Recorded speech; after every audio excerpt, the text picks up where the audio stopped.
Rantai jangkar dari kapal barang besar memiliki berat sekitar 120 kg, yang hanya bisa diangkat oleh satu orang. Tidak dapat bergerak sedikit pun, dan berat jangkar utama bahkan bisa melebihi 20.000 kg saat kapal barang berlabuh. Jangkar akan tenggelam secara vertikal ke dalam laut, tetapi dalam posisi vertikal, jangkar tidak bisa berfungsi. Sebenarnya, jangkar tidak digunakan untuk menghentikan kapal, karena ada metode khusus untuk menstabilkan kapal. Fungsi jangkar juga berbeda. Kapal tidak bisa berhenti dengan stabil di laut seperti mobil yang parkir di jalan, karena arus udara dan arus laut yang cepat. Ditambah lagi, ombak dapat membawa kapal melayang ke samping. Oleh karena itu, fungsi jangkar lebih mirip dengan rem tangan kapal, membantu menjaga status berlabuh yang stabil. Namun, cara berlabuh yang sebenarnya, dan itu sama sekali berbeda dari yang kita lihat di film. Total berat rantai jangkar bisa mencapai 3040 ton, yang masih tidak berarti di depan kapal barang raksasa. Berat ini masih terasa sepele, karena kekuatan benturan kapal bahkan bisa langsung memutuskan rantai jangkar.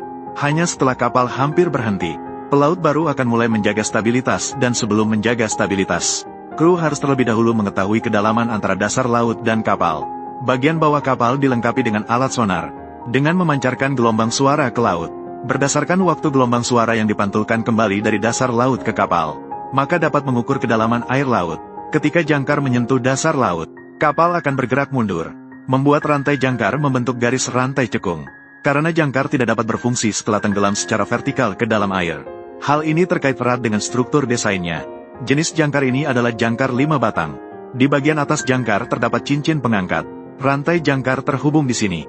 Batang vertikal di bawah cincin pengangkat disebut poros baling-baling jangkar. Terhubung dengan baling-baling jangkar. Baling-baling jangkar adalah bagian terberat dari badan jangkar. Di kedua sisi baling-baling jangkar terhubung dengan cakar jangkar. Sudut cakar jangkar dapat disesuaikan. Sudut penyesuaian maksimum ditetapkan pada 3035 derajat. Juga, cakar jangkar dapat bekerja sama dengan dasar laut. Jangkar seringkali memiliki berat lebih dari 20.000 kg. Jika dibandingkan dengan tubuh manusia, dapat dibayangkan betapa besar ukurannya.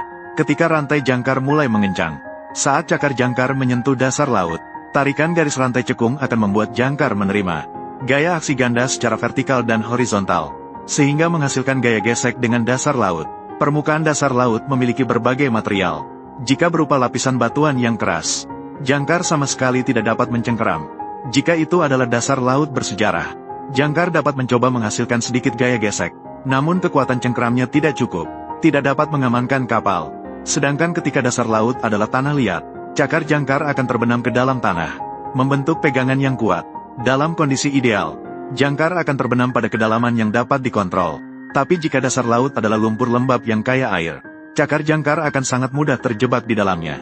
Meskipun dapat membentuk pegangan yang sangat kuat dengan dasar laut, tapi pegangan ini juga membawa satu masalah.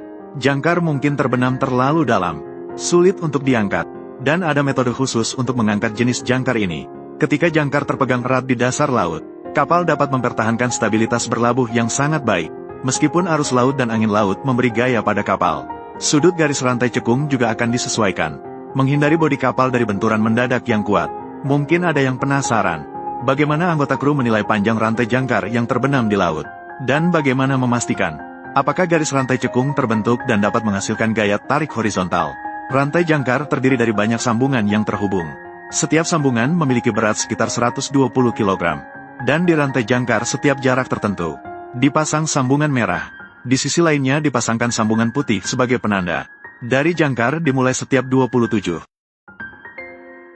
meter terdapat satu set satu merah dan dua putih sebagai penanda nomor 1, lalu maju 27.5 meter akan muncul sambungan satu merah dan 4 putih sebagai penanda nomor 2. Di rantai jangkar kapal kargo besar, umumnya terdapat 9 hingga 12 set penanda seperti ini.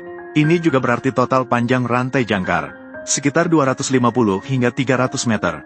Para awak kapal dapat menentukan jumlah tanda kapal yang masuk ke laut, dan dapat menilai panjang rantai jangkar yang masuk ke air. Para awak kapal akan mengendalikan dengan profesional bentuk garis rantai cekung. Terdapat rasio optimal antara panjang rantai jangkar yang terendam dalam air dan kedalaman air. Normal, menengah, darurat. Dalam 3 kondisi berlabuh, proporsinya juga berbeda-beda.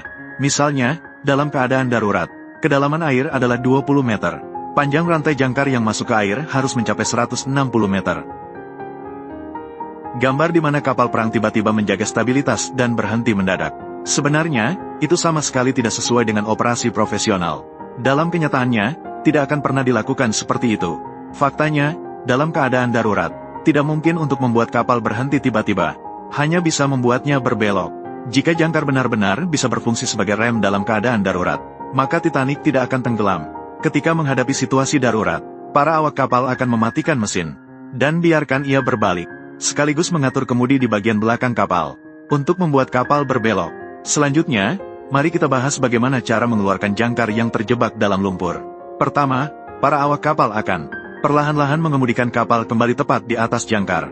Pada saat ini, rantai jangkar akan berada dalam posisi vertikal, dan jangkar dalam arah vertikal tidak dapat menghasilkan daya cengkeram dengan dasar laut. Biasanya akan tergerak sendiri. Tetapi jika jangkar masih terjebak dan tidak dapat dikeluarkan, kita perlu menggunakan mesin pengangkat jangkar, dan tidak boleh menariknya dengan kekuatan kasar, tetapi harus menggunakan metode khusus, membuat kapal bergerak maju mundur secara berulang. Menggerakkan jangkar agar bergetar sedikit. Kita bisa menganggap lumpur sebagai media yang mengisi di sekitar jangkar. Ketika jangkar bergetar, ia akan menekan lumpur di bawahnya ke bawah. Sementara itu, juga mendorong sebagian lumpur ke atas. Ruang kosong akan diisi dengan lumpur baru. Ketika jangkar bergetar lagi, ia akan memberikan gaya pada lumpur yang baru diisi, dan tenggelam ke bawah. Secara keseluruhan, jangkar akan menerima gaya hasil yang mengarah ke atas. Lumpur terus-menerus mengisi. Jangkar terus bergetar sedikit. Akhirnya dapat ditarik perlahan. Dan skenario terburuknya adalah, terdapat banyak pipa gas alam yang dipasang di bawah dasar laut, kabel bawah laut. Jika jangkar terjebak di tempat-tempat ini, maka risikonya untuk mengeluarkannya sangat tinggi, atau sama sekali tidak dapat dikeluarkan. Dalam situasi seperti ini, kita harus mengikuti aturan kelautan yang ditetapkan oleh Organisasi Maritim Internasional. Awak kapal hanya bisa meninggalkan jangkar dan rantai jangkar, tidak boleh menariknya secara paksa. Namun, posisi jangkar yang tepat harus dicatat. Selanjutnya, akan ada tim penyelamatan profesional yang akan pergi untuk mengambilnya kembali. Meskipun efektivitas pengikatan jangkar sangat penting, mengendalikan mesin pengangkat jangkar juga sama pentingnya. Sebelum memahami mesin pengangkat jangkar, mari kita tambahkan satu poin pengetahuan.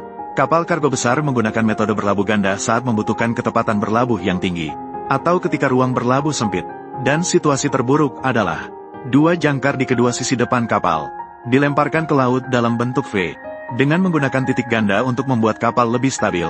Berhenti di posisi yang ditentukan. Ketika arus laut atau angin laut memberikan tegangan pada rantai jangkar, tegangan tersebut tidak boleh langsung bertindak pada mesin pengangkat jangkar, karena mesin pengangkat jangkar didorong oleh motor dan sistem hidrolik. Guncangan mendadak yang kuat dapat menyebabkan kerusakan serius padanya.